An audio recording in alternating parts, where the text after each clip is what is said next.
प्यारे विद्यार्थियों, आज की कक्षा में स्थानांतरित कृषि के बारे में चर्चा करते हैं। स्थानांतरित कृषि क्या होती है, उसकी क्या विशेषताएं है, उसको किन किन नामों से अलग अलग जगहों पर पुकारा जाता है और स्थानांतरित कृषि का क्या भविष्य है आदि के बारे में आज की कक्षा में हम विस्तृत चर्चा करेंगे।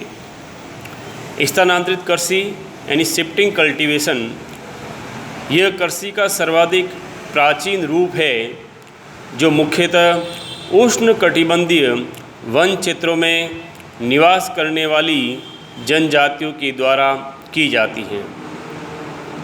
इस प्रकार की खेती में प्रतिवर्ष यानी हर साल खेतों को बदल दिया जाता है, अर्थात वन क्षेत्रों को साफ करके या झाड़ियों को साफ करके एक नए खेत की तलाश की जाती है और उस पर कृषि कार्य प्रारंभ किया जाता है।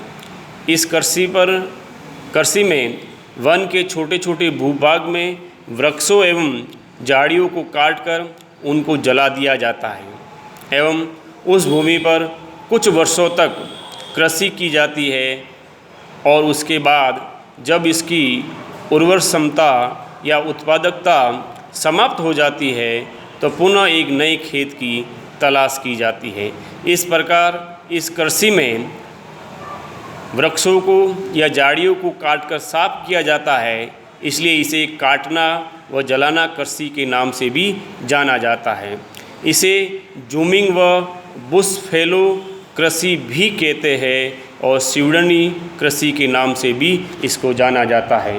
प्यारे विद्यार्थियों, विश्व के विभिन्न भागों में इस कृषि को अलग अलग प्रकार के नामों से जाना जाता है, जैसे फिलीपींस में कागिन, जायरे व मध्य अफ्रीका में मसोल, मध्य अमेरिका और मेक्सिको में मिल्पा, श्रीलंका में चेना, वेनेजुएला में कोनुको, ब्राज़ील में रोका व भारत में अगर अपन देखें तो दक्षिणी भारत में कुमारी, दक्षिणी पूर्वी राजस्थान में वालरा व मध्य प्रदेश में बेवर, दैया व उत्तर पूर्वी भारत में इसे झूम कृषि के नाम से जाना जाता है।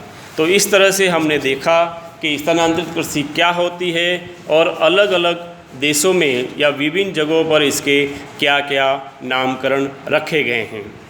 इसी तरह से अगर स्थानांतरित कृषि के विशेषताओं के बारे में चर्चा करें तो पहली जो विशेषताएं होती है यानी फसलों को बोने में परिवार की आवश्यकताओं को ध्यान में रखा जाता है। यानी इस प्रकार की कृषि का जो मुख्य उद्देश्य होता है वो परिवार का भरण पोषण करना ही होता है। यानी एक ही खेत में बहुत सी फसलों के बीज मिलाकर बोए जाते हैं और खेतों के किनारों पर विभिन्न प्रकार की सब्जियां उगाई जाती हैं। तो विद्यार्थियों, हमने देखा कि इसकी जो विशेषताएं होती है उसका पहला जो मुख्य उद्देश्य होता है वो परिवार का भरण पोषण करना है और एक साथ अनेक फसलों को बोया जाता है और खेतों के किनारों पर यानी साग सब्जियां या अन्य जो भी उनके भरण पोषण के लिए जो आवश्यकताओं है, जो दैनिक आवश्यकताओं की पूर्ति करती है, उस तरह की फसलों या सब्जियों को उगाया जाता है। तीसरी इसकी विशेषता होती है परंपरागत रूप से कृषि भूमि पूरे गांव की संपत्ति मानी जाती है। यानी स्थानांतरित कृषि में गांव के कुछ लोग एक समूह के रूप में कृषि करते हैं और उस कृषि पर किसी एक परिवार का आधिपत्य न होकर पूरे गांव की कृषि भूमि वो मानी जाती है।